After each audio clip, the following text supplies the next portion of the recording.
Hi everyone and welcome to my first official YouTube video. My name is Natalie and welcome to Zenith Spirit Healing channel. Today I wanted to talk to you about my personal spiritual journey and where it started for me and where I'm currently at. So let's get into it. For me, spirituality isn't something that I have fell into the last few years.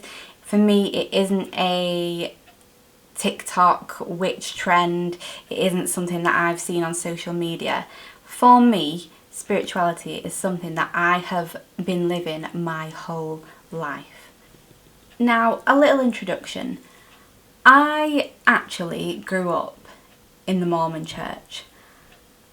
And if you don't know what that is, Mormons are just a strict branch of Christianity.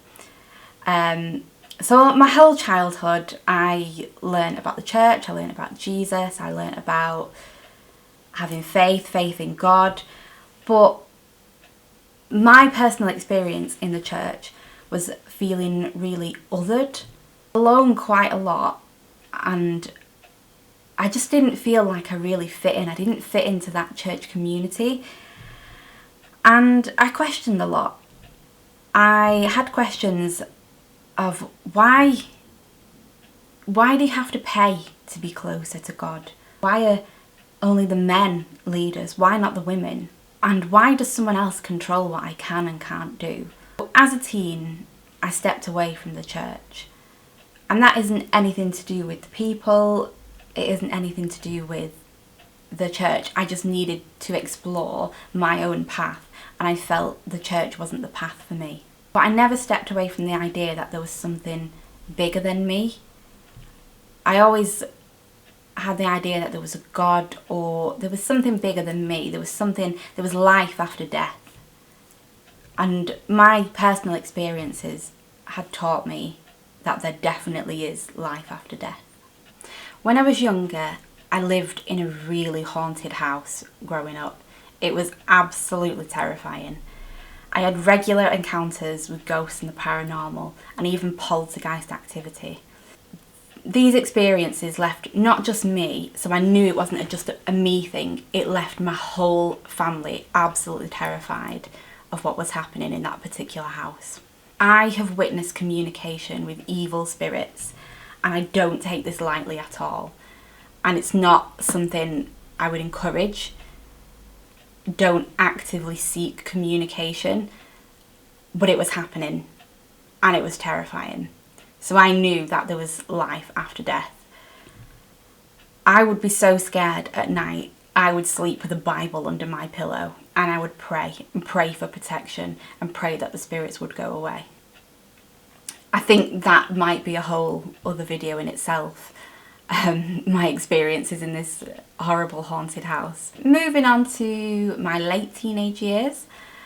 Again, I was having sort of regular communication with spirits, but trying not to.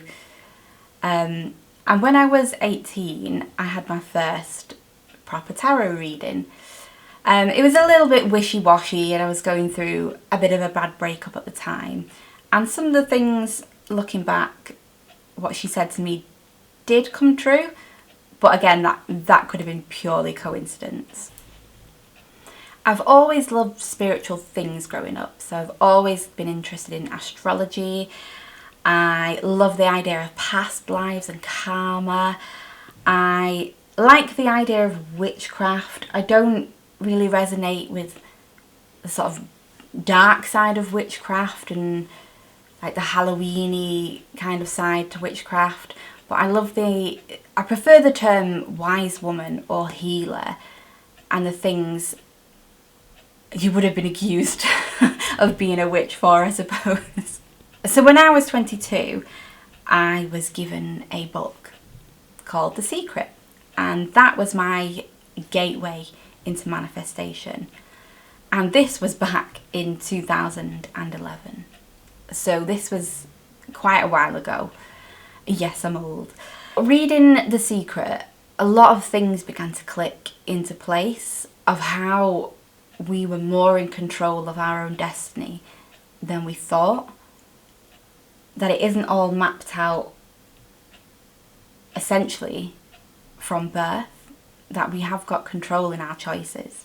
I also began to explore angels and the angelic realm and the concept of a spirit team all around us. I read loads and loads of books about angels and people who connected with their angels, people who became mediums, and it just, a lot of it resonated with my own journey growing up in the scary household. But I just thought, of course there's a whole team of angels and guides, people working with us, guiding us along our lives. And that's when I began to develop communication and a deep trust in my own spirit team. My 20s were very up and down emotionally. At times I was very, very low and I felt very alone. I would often call upon my spirit team. I would shout at them and beg them to pull me out of some of the dark holes that I had been in. I've also had many close calls in scary situations, and I know that my spirit team, my angels, my guides were around me, making sure I didn't get into too much trouble.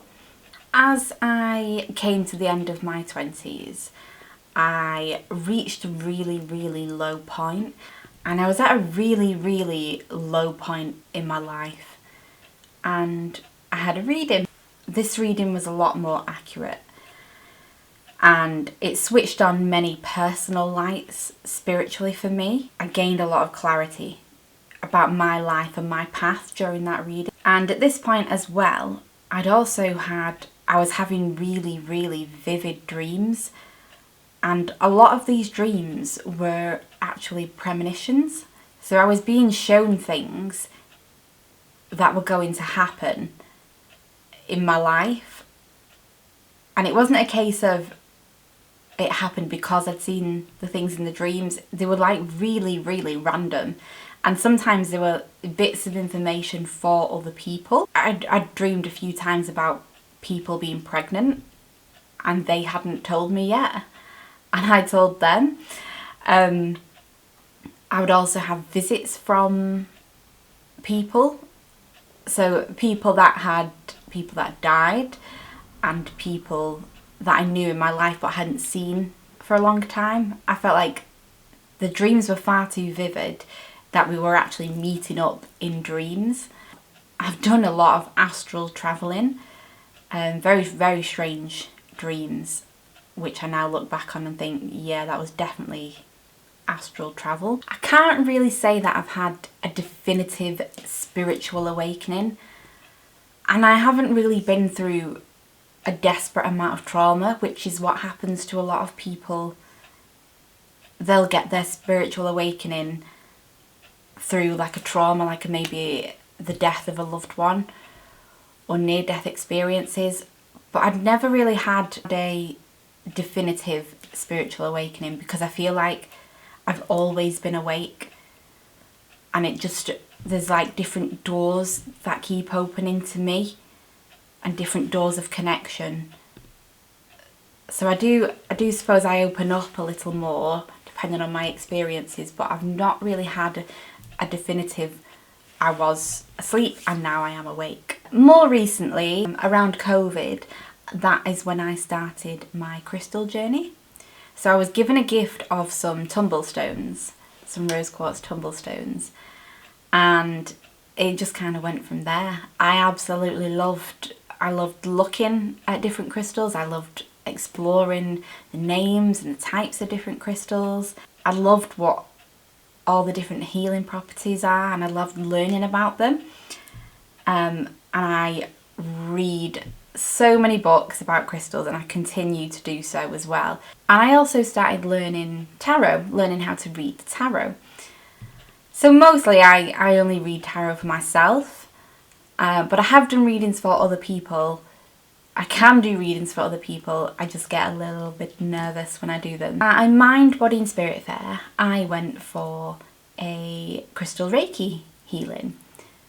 And during this healing, I felt a massive physical shift. It felt like something was pulled out of me from either my solar plexus chakra or my sacral chakra. I literally felt like a wave of something like coming, just being removed from my body. They released something and I thought, whoa, what the hell just happened? And that led me to explore Reiki. I wanted to find out more about Reiki and how I could incorporate crystals into my Reiki journey. So I began my Reiki journey a couple of years ago now. I did my Reiki level 1 and 2. I still haven't done my Reiki masters yet. I don't feel like it's something I need to rush into. I feel like the more I deepen my connection with Reiki and myself, the better I will be when I finally come to do my Reiki master training. And last year I actually became a certified crystal healer. So now when I do a Reiki session, I can incorporate crystal healing into that too, which was what I always wanted to do ever since I had that crystal healing session. This year I decided to bite the bullet and I opened my own little online crystal shop. Yeah, I'm hoping that that side of my little business will grow and I can share my love of crystals and crystal healing with other people. I want to explore sound healing, I want to explore aromatherapy and just work on myself that way. Here on this earth we are here for a human journey. How can we incorporate being spiritual and being human, and what is the purpose of that? I think everyone has their own journey to explore there. But my main intention, I think, for this lifetime is, where do I find my joy? How can I be happy as a human? And how can I help others to find their joy and be happy? Thank you so much if you made it to the end of this video. I hope it was a little bit interesting.